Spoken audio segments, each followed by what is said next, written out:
What we get here, guys, is the given pattern shows square tiles, okay? So what you're going to do is you're going to have to count up the pattern. So the first one has 2, second one has 6, third one has 12, fourth one has 16. Okay, what's the gap between each one? 4. Gap of 4, isn't it? Oh, not gap of 4. The fourth one's 20. Yeah, so next one will be 20, won't it? Because we have to add another one down underneath, don't we? And it becomes 20. So guys, it's not a consistent gap. What does that mean about the sequence? It's not linear because it's not the same gap every time. Or is it? 2, 6, no, we're wrong about this one. 12. No, it's 1 by 2. 2 by 3, 3 by 4, that's 4 by 5, that was 20, and then the next one is 30. So this one is 20, and the next one is going to be 6 by 5, which is 30. Oh yeah. 6 by 5, okay, sorry. So you see the pattern there, can't you?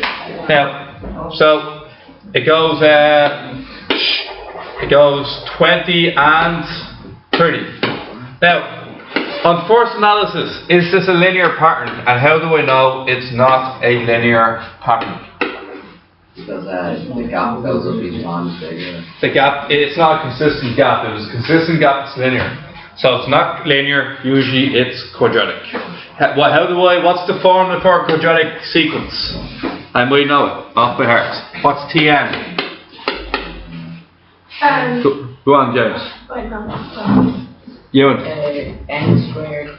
Not nearly. Is it like an squared? An squared plus An bn plus c. plus c. You do know you have to know this off by heart, don't you? It's not on the table. On the tables. So, back them. So, before your test, you might want to need to know how to do this one here, because it's not on your tables. Okay. You're writing that table? No. Why not? Because that's cheating. Okay. Now, you need to learn off by heart. What's the formula for you? Now, it's called the term of a quadratic sequence. I use the minus b formula on. If you look at the minus b formula on page, I think it's 18. You see see the top right corner of 18. See the top right corner of 20. Does everyone see the top right corner of 20? Ax squared plus bx plus c. I think it's the same thing, except x is our end. An squared plus bn plus c. Well, that's the way I used to remember it. Now, so, alright, so what you do next, guys, is we're looking at how to get the a value. Anybody tell me what the a value is again? Liam? Half second difference. Half the second difference. What's the second difference? 2. 2. 2, 2, 2. So, What's that called again? let's call it quadratic sequence. It's in chapter 20. Oh, sorry, 18. So 2, 2, 2. The a value is half of 2. You happy with that? So a equals 1. Now that we know that, what can we say about, how do we find out what b and c are? Does anybody remember? Chris and Dave, you were able to do these back in the day when we did them first. Anything else remember how to do them? Anybody remember how to do this? Replace n with 1. T1 is 2, T2 is 6. Do you understand? T3, 12, T4, and T5. So let's find out what T1 is. T1 is, and you're right about replacing a with 1, by the way, because that's part of the formula, right? So it's going to be n squared, and what's n squared, anybody? Now that you replace n with 1. So it's 1 squared plus b times 1 plus c equals what? What does T1 equal? 2. B plus c equals 2 minus 1. And 2 minus 1? 1. B plus C equals 1. Okay, so, oh dear. B plus C equals 1. Okay, so, we'll get rid of that for a minute and put down B plus C equals 1 into the corner. So here we are, B plus C equals 1. Now, let's try the next one. Term 2, what's T2? Sorry? 6, so T2. T2 equals, anybody? 2 squared. 2 squared, yeah? B2. Plus B times 2. 2 plus C equals what? 6. 6. After that, 2B plus C equals 6. And this here? 6 minus 4? 2. Now we have both equations. Choose a letter to get rid of. Yeah. You're not putting A for C2. No, A is 1. So A is there. And it's just 1n squared. You only replace n. See the way n gets replaced with 2? So only n gets replaced with 2. And then the first one, T1, n gets replaced with 1. Now, we're going to multiply by minus 1. Multiply this one here by minus 1. And you get minus B minus C equals minus 1. So what's B equal to? B is equal to? What? 2 minus 1? 1. And B plus C equals 1. What does C equal then? C equals 0. So long story short, A equals 1, B equals 1, and C equals 0. Okay, so just give me 1 second for this. Okay. Now, so A equals 1, B equals 1, and C equals 0. Now, just give me 1 second for this.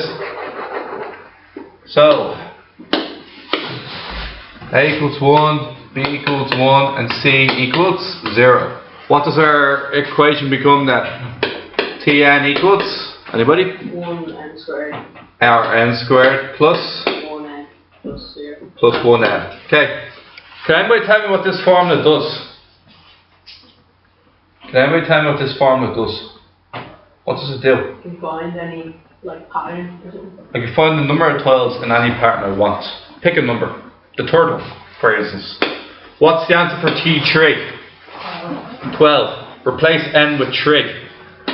3 squared plus 1 multiplied by 3. Get you? 12. What's the fifth pattern? 30, isn't it? Let's figure it out. So what about the C? It's supposed to be plus C, isn't it? But C is 0, so it doesn't exist. Alright. C by C, we got C equals 0. There can be a C value, but in this one, it's not there. So, and yeah, so C equals 0, it doesn't exist. So, if we wanted the fifth pattern, guys, we just exchange n with 5, and what do we get this time around? 30. Now, guys, a couple of questions, okay? Explain why the numbers of tiles in the pattern do not form a linear sequence. Why do not form a linear sequence? First difference isn't always the same. Explain, is the sequence of tiles used a quadratic sequence? Explain your answer. Is it a quadratic sequence? Yeah. Why? Second difference. Second difference is always the same.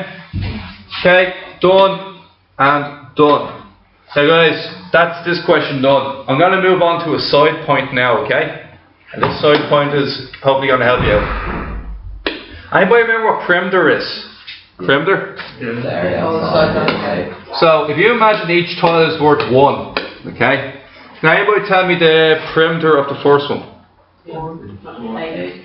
1, 2, 3, 4, 5, 6. Don't include the middle parts, Oh, because they're not exposed to the outside. Oh. So what's the answer for the first one? 6. 6. What about the second one? Second one? 1, 2, 3, 4, 5, 6, 7, 8, 9, 10. Happy enough with that? What about the next one? 1, 2, 3, 4, 5, 6, 7, 8, 9, 10, 11, 12, 13, 14. What do you think the next one's going to be? 18, 20. Who said 18? Where did you get 18 from, Thomas? They're all going from 4. What type of sequence do you think this is? Huh? It's a linear, isn't it? So linear sequence, yeah? So linear is 6. So what's the formula for our linear sequence again? Anybody remember the TN formula? If this one is in your tables, under sequences and series. So quadratic isn't there, but linear is. Anybody find out which page of the notes? 22. Which one? 22. Got the 22. And tell me what TN is. A plus bracket N minus 1. Now guys, so this will tell me the perimeter of any of them I want, won't it? So what about, what can you tell me about Tn then? What's the A value? 3. Sorry? 3. The A value is? No, you only do that for quadratic expressions, you don't do that for linear expressions. In linear expressions, the A value is just the first term. In quadratic expressions, it's half the second difference. Do you understand? Yeah. A for linear is completely different than the A for quadratic. So what's it this time? 6. 6. I did it myself even. 6 plus n minus 1. Now what's D? Oh. What's D? The D is the first difference, which is 4. And what's this general expression then? 6 plus 1 minus 1. 6 plus 4n And minus 4, which equals 2 plus 4n. 4n. This is the general term for your perimeter, isn't it? Yeah. Happy enough with that? Okay. You good? Yeah. You good? Okay. Now, the volume of a cone, radius equal, find the length of radius, what am I doing there? Sorry guys, 1 second. I picked the wrong question.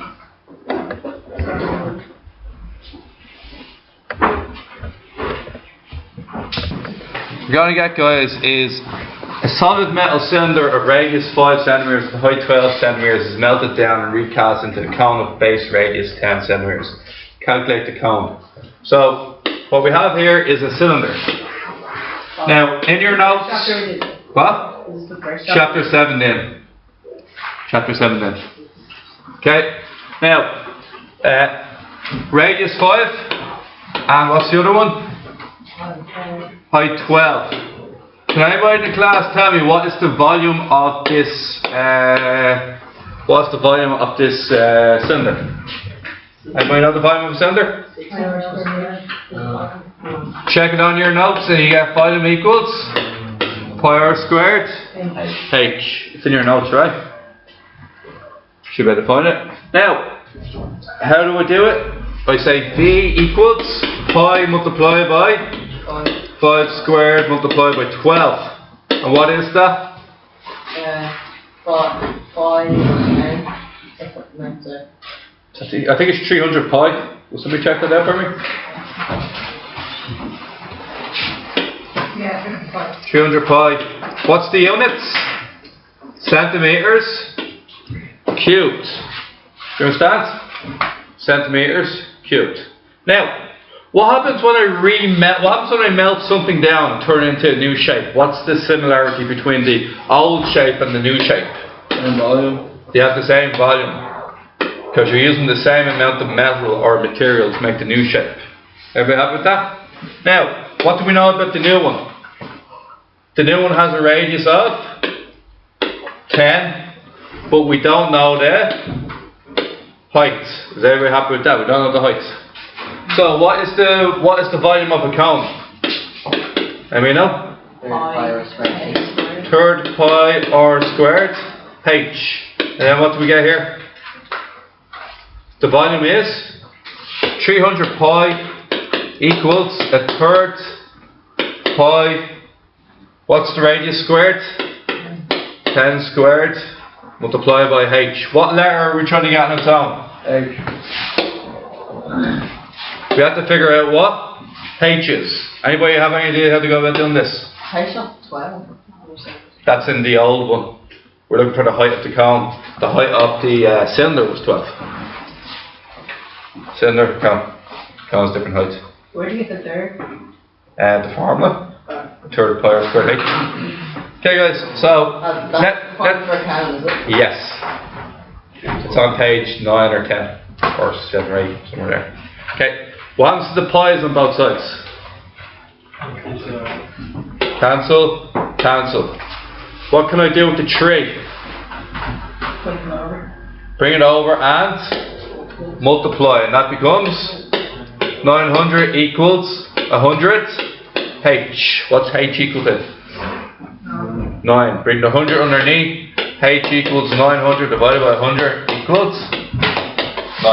You happy enough with that? 9 centimeters? We good? Yeah. Okay.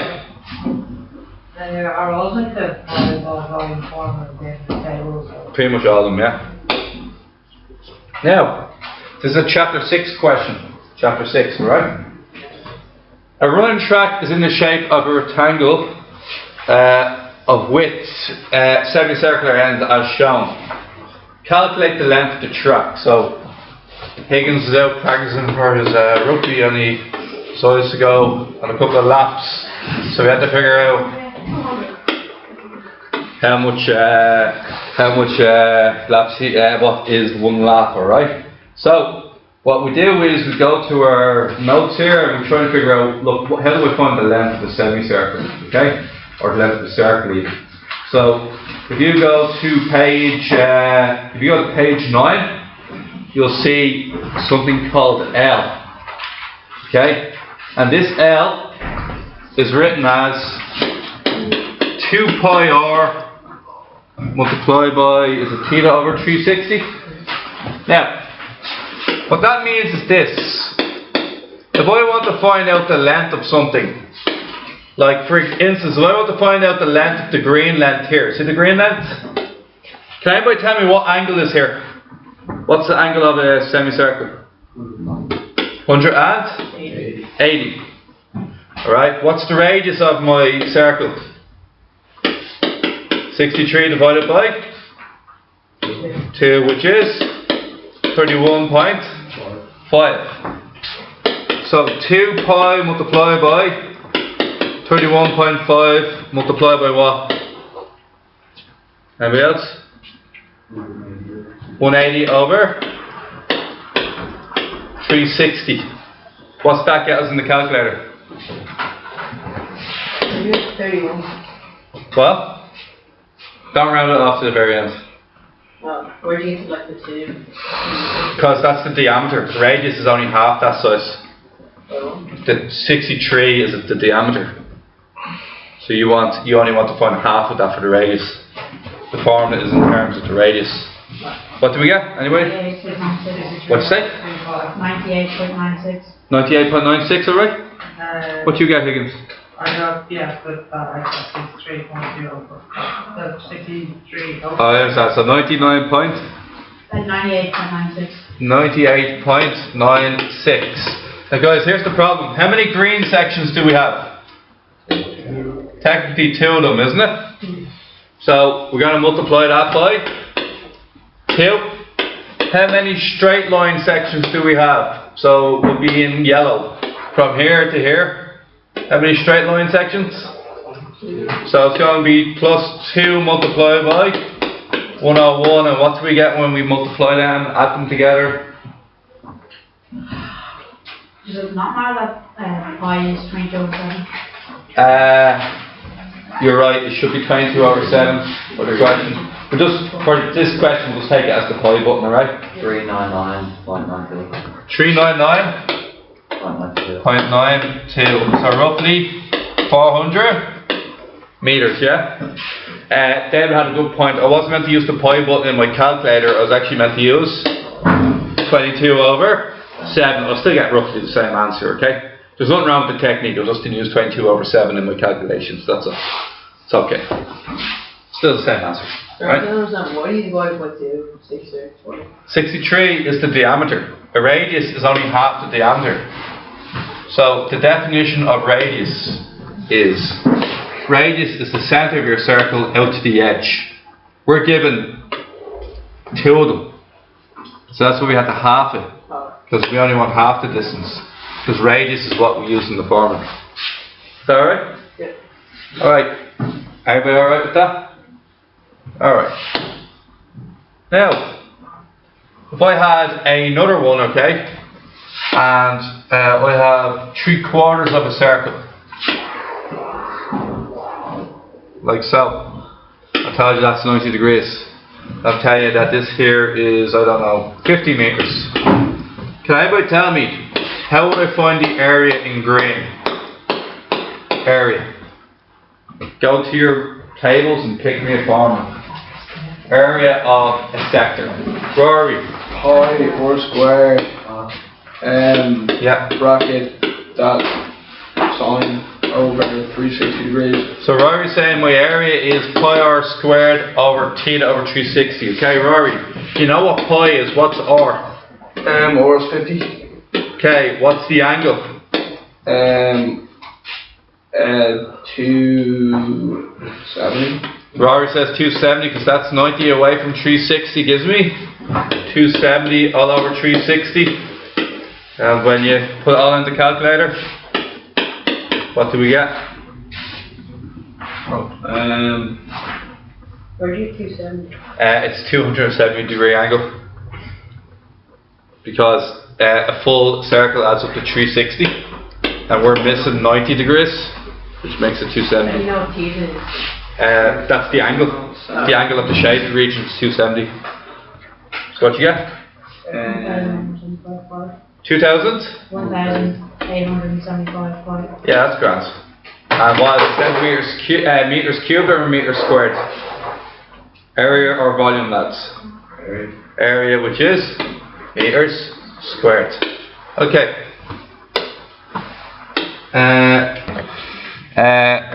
Guys, here we have Fahrenheit and Celsius, right?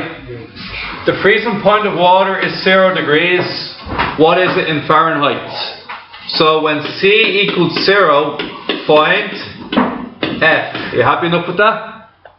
So you say F equals 9 multiplied by 0 over 5 plus 32. F therefore equals 32. Put it in the calculator, you'll find it's 32. Okay, 9 bracket 0 over 5 plus 32 is 32. The boiling point of water is 100 degrees. What is that in Fahrenheit? What can you tell me about that one? Fahrenheit equals 9 times 100 over 5 plus 32. I think that's going to give me an answer of 212 Fahrenheit. So it's just inputting numbers, isn't it? Handy out. A comfortable room temperature is 72 degrees Fahrenheit. What is it in Celsius? So can anybody tell me? 5 bracket 72 minus 32 over 9. Yeah. So 5 bracket 72 minus 32 all over 9 equals C. What does it equal? 200 over 9. 200 over 9. So look, lads, these are quite easy, aren't they? What's C? C is temperature in Celsius. F is temperature in Fahrenheit. So you're just replacing the numbers. Now, lads, what I want to show you guys, what I really want to concentrate on is something different here. I want to concentrate on how do I turn this formula into this formula here. Can anybody tell me how we might go about doing that? This is what's called rearrangement of formula. How do I get the C on its own? Can anyone in the class tell me? Going up to your side. So, what can we do first? Put everything over 5. Put everything over 5. Okay? So, put everything over 5. That's going to be 5F over 5, isn't it? What else do we have? 32. Sorry? 32 over 5. 5's cancel. That multiplied. Yeah. 32 by 5 gets me 160, is it? Yeah. Yeah, the 9C was already over the 5, so we don't have to multiply it by 5. Now, bring everything over to the other side and we get 5F minus 160 equals 9C. You happy with that? Now, It wants us to take out 5. So what happens when we take out 5? We get 5 into f minus. 160. Now, 5 times what gives you 160? 32. 32. And where does this 9 go? Underneath, and it becomes division. Okay? Have you looked at that? Now, let's try the other way around. What happens when we want to get the f on its own? Oh, here. We want to get the f on its own. Anybody tell me how we can get the f on its own? Using the C formula. Anybody have any ideas? Now, just something to know here, guys. Once again, slightly going off topic here. See 5 over 9. 5 over 9, it could be written like this as well, couldn't it? Would you agree with that? That there is the same thing as this here. Because the top two are being multiplied by each other and then divided by 9. So do you see what I showed you there a second ago? They're actually the same thing. Okay? So be aware of that, they're the same thing. Now, first of all, how do I get rid of the 9's? Anybody tell me? 9c over 9. 5 by 9's. How do I release the f? Multiply it back out. 5f minus. But the stay 9C. Sorry? On top of the stay. Yeah. Because it's like me saying this, Fionn.